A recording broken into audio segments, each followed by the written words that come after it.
You would think after something so horrific and so tragic and devastating for the Kirk family and the loved ones of Charlie Kirk that people in these high positions of power, and right now it's pretty MAGA dominant, that they would feel some obligation to present a better path forward. Now, again, even as I'm saying that, I think everyone goes, oh, rolls their eyes because we knew that probably wasn't going to be Trump's approach. But then to see the extra inflammatory and just outright dishonest language coming out of the Trump administration. And then what feels so irresponsible and so insulting to the reality of an assassination like this, for it to be exploited for these political outcomes and clampdowns and things they wanted to do already, but now they're just saying it's in the name of Kirk.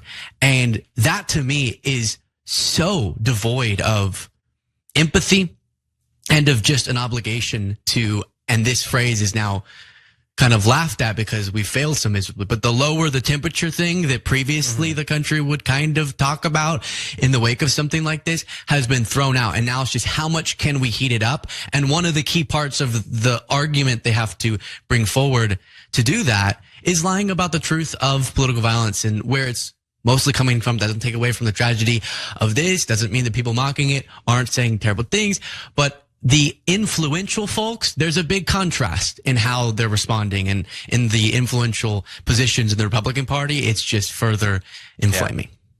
Yeah, 100%. And as you say, I guess, considering the last few years, not super surprising that it's going that way, but it is really grotesque. And I think the most important thing that you said there is they were already trying to do this stuff. They're exploiting the death of Charlie Kirk to do it. But like all this stuff about cracking down on the left, like the donors, they're trying to destroy Act Blue. They were already talking about doing that before he died. All of this, all that, like Trump was bringing up, George Soros should be in jail. He said that like 2 weeks ago before Charlie Kirk died. They're just exploiting his death, and it's grotesque.